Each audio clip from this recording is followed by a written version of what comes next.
Our speaker today, Vivi, is an art consultant. She will tell us how to become an art collector so that every one of us can start to appreciate and invest in artwork.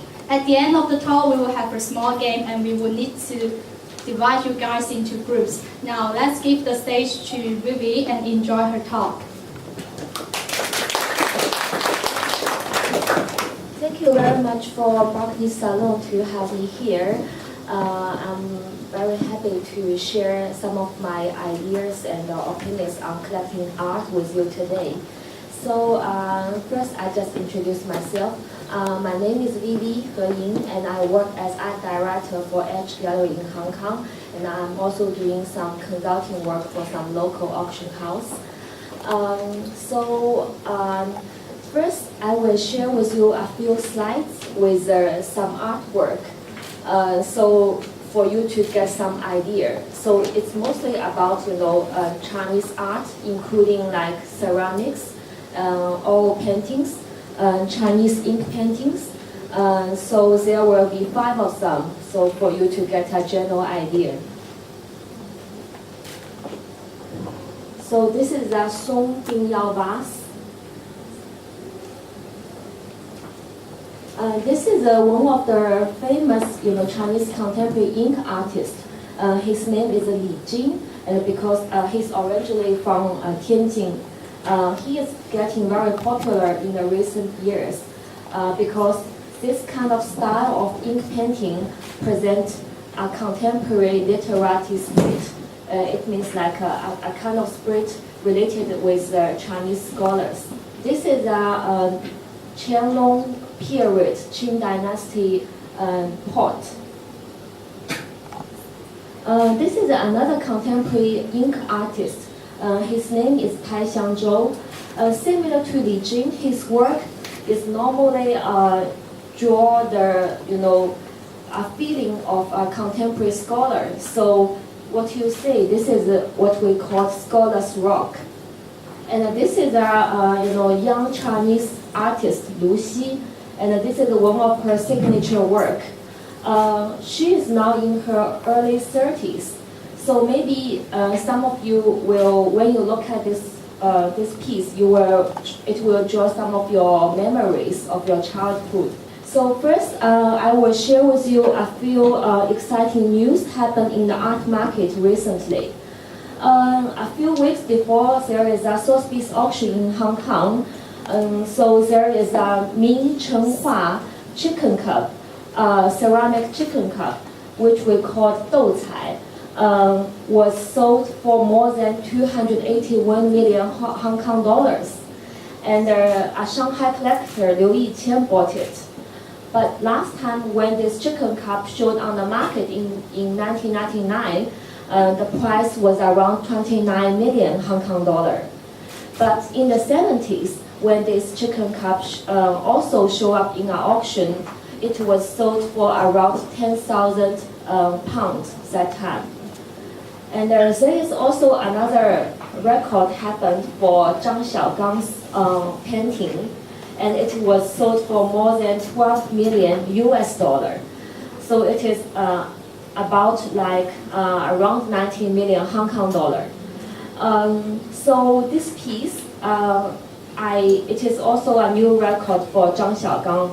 I happen to know the seller who sell this painting, and when he bought it around 4 years before, he bought at around 40,000 Hong Kong dollar.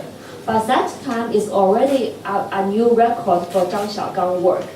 At that time, just right after he bought this work, he was excited, but he was also a little bit worried because he was thinking he never can make more money on this work because it is already much more higher, saying, and also is really, on the top of the market at that time. But still, he got a good result and make, a good fortune. So I give you a simple introduction about myself. So I work with Edge Gallery, and I used to work as an art journalist for around 4 years, and later I moved to Hong Kong and working as a visiting research in Hong Kong University. and I have been working with Edge Gallery for more than 3 years. And our gallery is focused on, Asian contemporary art as well as like some of the Western art. So we deal with the first category we deal with is some of the well-known Western artists. For example, Andy Warhol, showing up there, and as well as like Picasso ceramics. Because Picasso paintings is really not affordable. So, but the Picasso ceramics, which we show in our gallery, the price range is around maybe 20,000 US for one piece. So it is maybe still affordable for many of the normal people. We also deal with some of the Japanese photographer. And Wallace Ting, who is a well-known Chinese artist who actually was born in Shanghai, but later moved to Southeastern Asia. He is and he is getting more famous in the same period as Zhang Daqian, but his work is still pretty much undervalued compared with those names like Zhang Daqian and other names similar as in his time. So I believe like his work have a lot of room to grow. So this the two beautiful girls with watermelon is some of his like signature piece. Like this work, the market price now is around 300,000 Hong Kong dollar. So up there is some of the young Chinese artists we work with. So in today's talk, I will tell you tell you some of the thoughts that I believe, because always I believe that everyone, as long as you have a passion for art, you can be an art collector. Because many people they may believe that to collecting art need a lot of money to start with, but actually if you do it step by step, you can also build your own collection. So I will cover a few steps about how to start to build your first collection, and then I will also share with you some of the market trends, and also last but not least, I will tell you some of the investment from the investment view, like how to invest in art. So to learn more about art, I will first strongly recommend you to look at museums, because the museums is open to public and all the top artworks are normally in the museums. Through looking at the museums, you can train your eyes and also build your personal taste. Because there is a common rule in collecting art. It is that you always need to collect the best of the category or the best of the one certain artist, the best work of one artist. Because the best work of its category or the best work of this artist will always have a lot of room to grow on the price-wise. Secondly, you may attend some of the art fairs in Hong Kong. In Hong Kong we have a very good art fair like Art Basel Hong Kong, and also in October there is an art fair which covers both contemporary and also antiques. It's called Fine Art Asia. Both art fairs is open to public, and then in the art fairs it's a unique chance which you can see a lot of different galleries showing at the same time, and also you can talk to the gallery owners, and if you saw something interesting, and then you can also feel free to exchange ideas with them. And also in the recent 5 years, there's a lot of top galleries moved to Hong Kong. For example, in Central, in the Pedder Building, there are several very good galleries like Han Art, TZ Gallery, and Lehman Mappen and Simon Lee. They are all in the Pedder Building. After lunch, if you take your lunch break, you can just visit all the galleries in one, during one lunch break. And there is also another gallery called the White Cube. It is just right, cross over the Four Seasons Hotel, and it is also a very top and very conceptual gallery.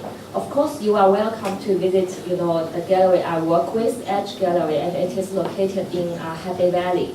Oh, I forgot to mention that, some of you maybe have some questions. So if you have any questions in the middle, please feel free to raise your hand. Okay, yeah. So like you mentioned earlier that one of the keys to buying is kind of like you buy the best in the category, you buy the best of the artist, right? Like, how do you... so how would you classify, like, say, per artist, like, what's the best? Like, is it just some common knowledge amongst the art community that certain pieces are the best? Or do some people speculate as to what they feel is the best and then they kind of go for it? Or, like, how do they kind of figure that out? I see. So for certain artists, normally if it's a, contemporary, if it's an ink artist, we say Chinese paintings, normally the elder, when he gets elder, his technique gets better.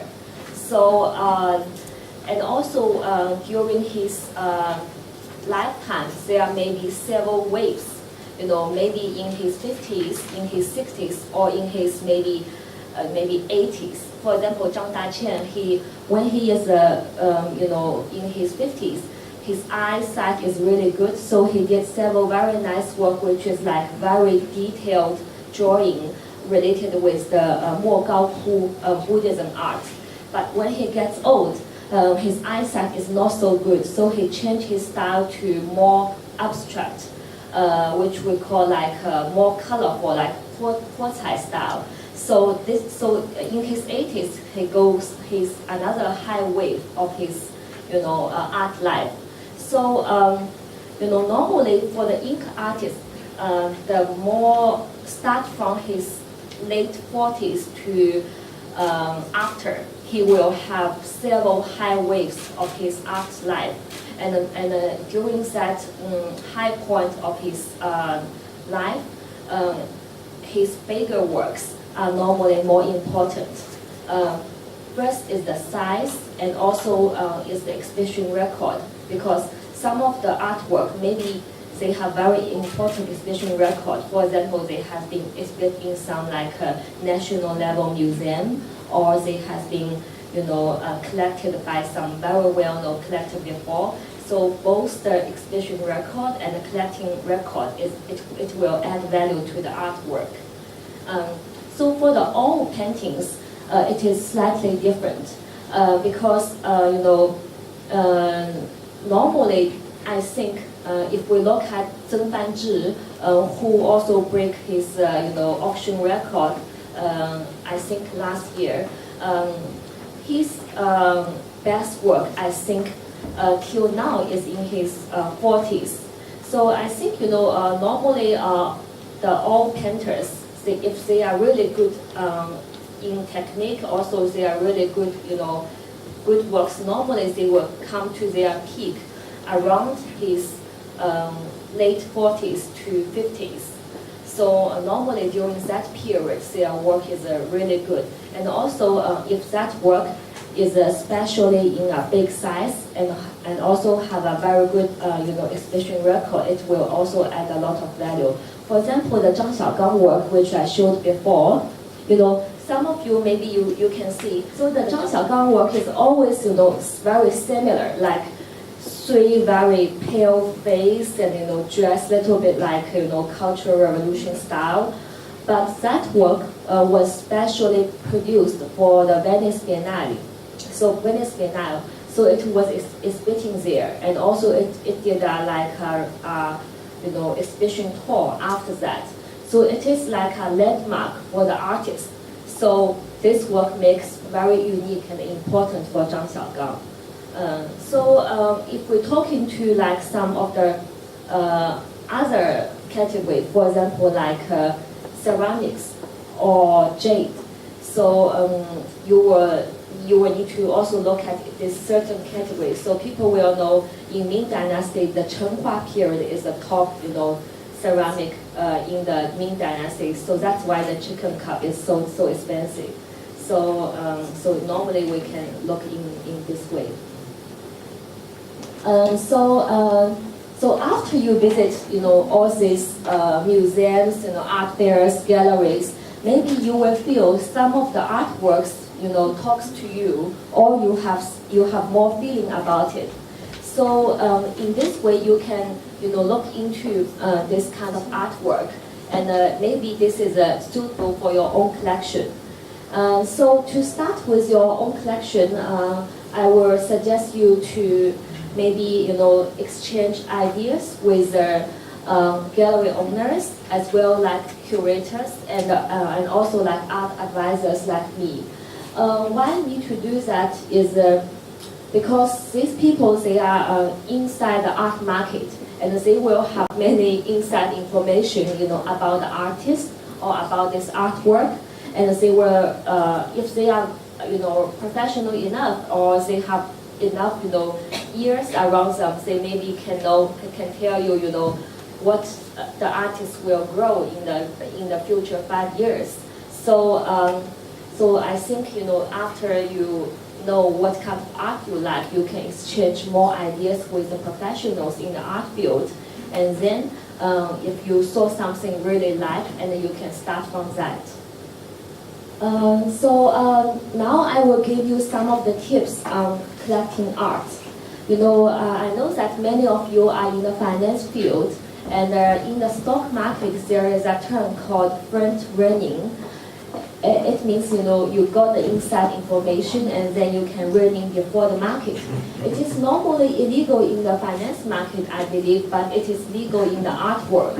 So for example, I have been in this field for more than 7 years, and so many of the news I heard it ahead of the public know about it. For example, we show here this we call ink art. This is a very big show happened in the Metropolitan Museum last November. And I know this news about 5 years before already that Metropolitan Museum is preparing this show. And at that time, I have a close friend who is an art collector, and his collection is mainly about contemporary ink art. And he was telling me that Vivi, you should definitely look into this market, and I believe in the future this market will be very hot.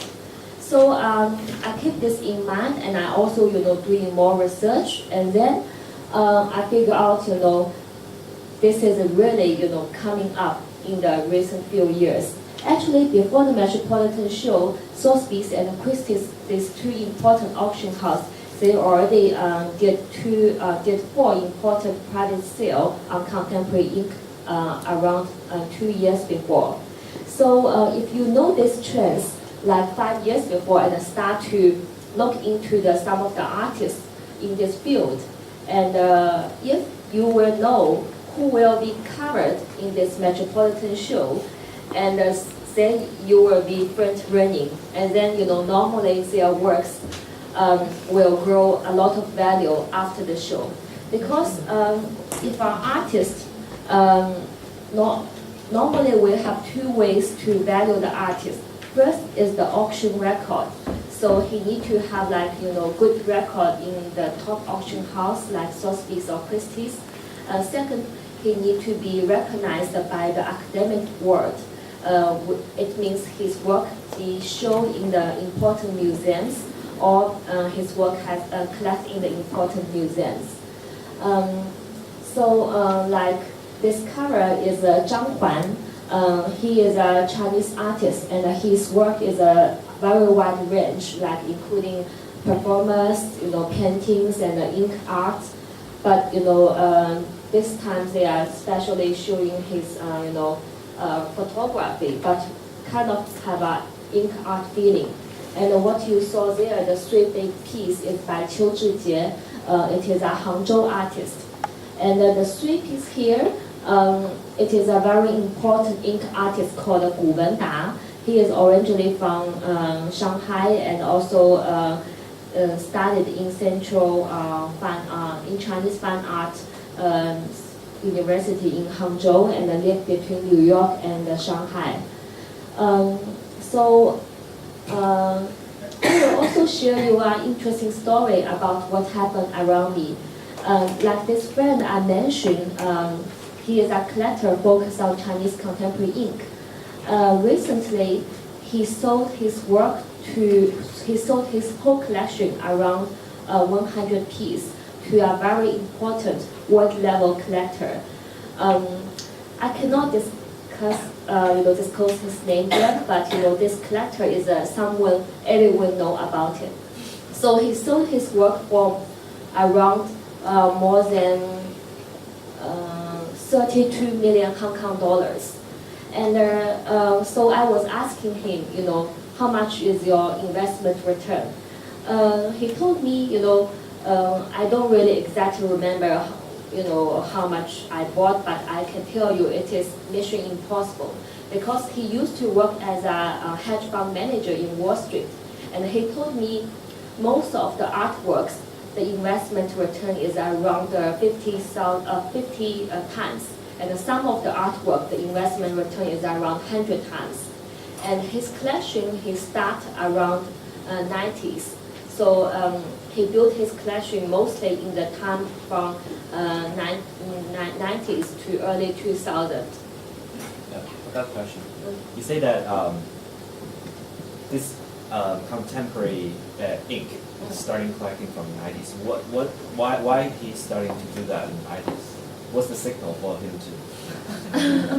Yeah.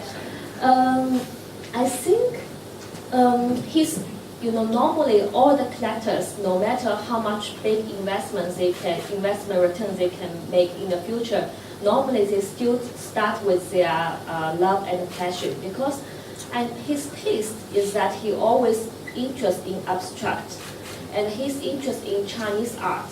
So at that time, Chinese antiques is already quite expensive, and then so when he first saw some of the Chinese abstract contemporary ink paintings in a gallery in New York, it just appears talks to him.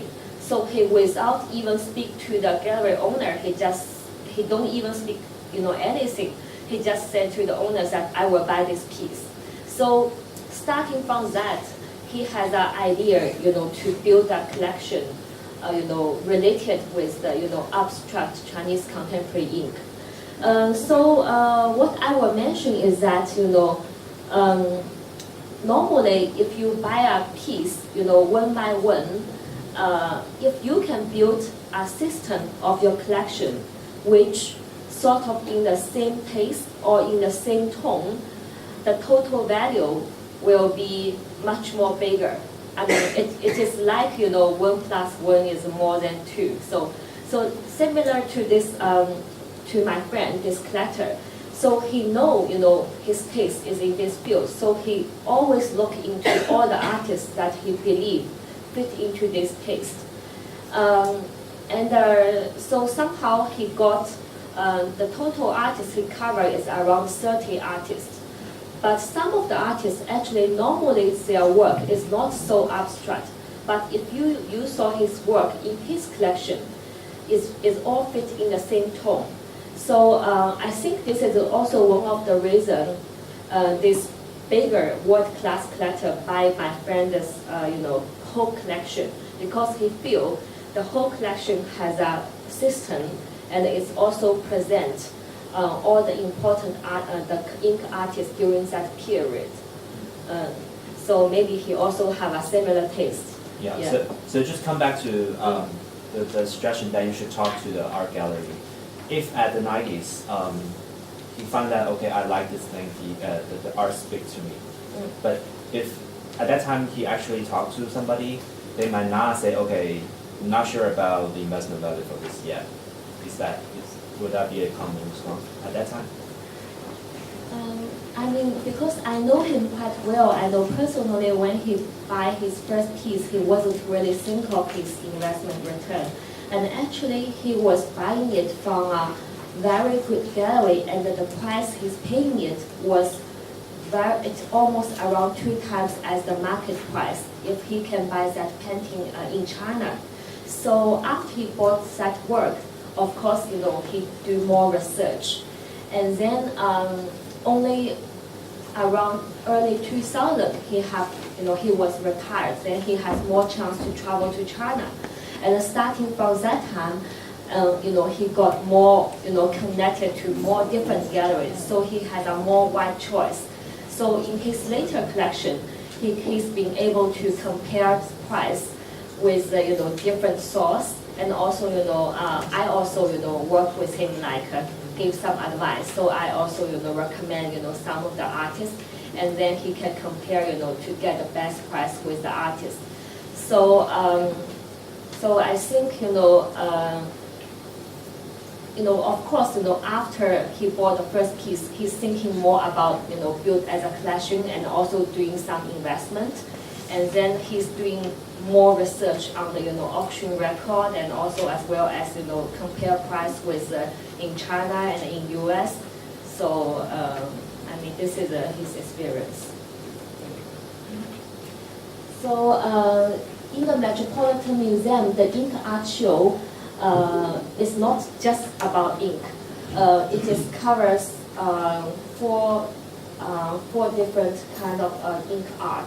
Why I spend more time talk about that is that I think in the future, at least 5 years, this area will still be very hot in the market. The first part is called the written word, which you saw the work here is by Xu Bing. His work is called Word from Heaven, 天书, as well as like Wu Wenda, Qiu Zhijie, and Zhang Huan. So it means their work is related with calligraphy and with Chinese word. And the second part is called New Landscape.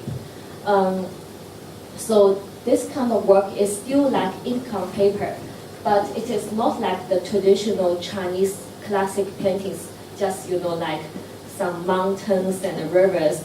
They are more present maybe a contemporary scenery or maybe something different from the classic feeling. And then the third part is about abstract.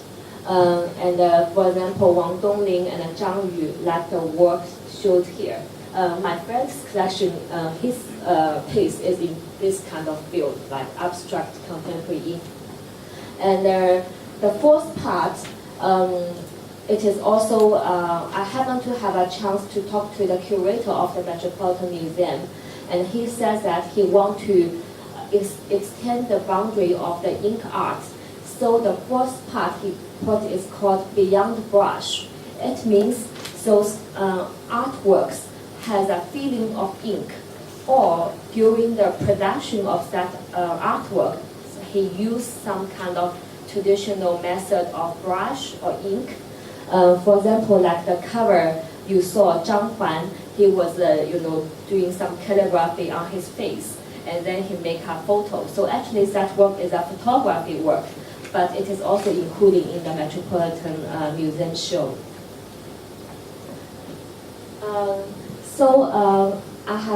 After the contemporary ink art area, another area I strongly believe will also have a great potential is the young artists who born in the 70s to 80s. Maybe it is similar to some of your age here, or maybe because normally these artists, their price is still very affordable, and also they are now in their mid-career, which means they already have several exhibitions and they are about to take them off. So one artist I present here is called Lu Xi, and I did an exhibition for her in our gallery. And her work is very much, talk about her child memories, which you see here, like the piece in the middle. He was telling me, she was telling me when she was little, she remembered, all the parents or the auntie and uncles, they always will wear a very similar clothes. So she's try to present the feeling of her childhood, and actually her show in our gallery was very successful, and her work was sold to several important collectors, both from Hong Kong and internationally. Yeah, since we don't have the slide, let me ask another question. Yeah. The photos, right? I don't know, photo can be easily reproduced, right? So is there a rule of reproduce something like there's a second copy in the artwork? Yeah. So normally for the photo arts, they all have an edition. So when the artist to produce one photo, he will decide like how much edition he will produce. So all the photo art he need to sign and also date it with a certain edition. For example, like a 1 of 100, something like that. Yeah. So there's also another term called AP, artist proof. It means the artwork the artist reserved for himself. So if he sold out all the editions for the market, and then maybe he still have like 1 or 2 APs, artist proof for himself. But normally the AP should not go to the art market. But sometimes you also saw the APs, in the auctions. So normally the AP editions is a lower price than the normal editions. Yeah. So the artists have to honor the promise to the market that okay, I'm gonna produce 100 pieces of this, but that's it. Yeah. Okay. Yeah, this is a normal rule. But some artists, they don't follow this rule. For example, like some Japanese photographer like Sengshan Dadao, and he produced anytime he wanted, but he will control a certain number. He will not produce a lot. So some of the Japanese photographer artists, they are a little bit different rule. But normally the number is limited to, if it's a photo art, normally the number is limited to less than 20.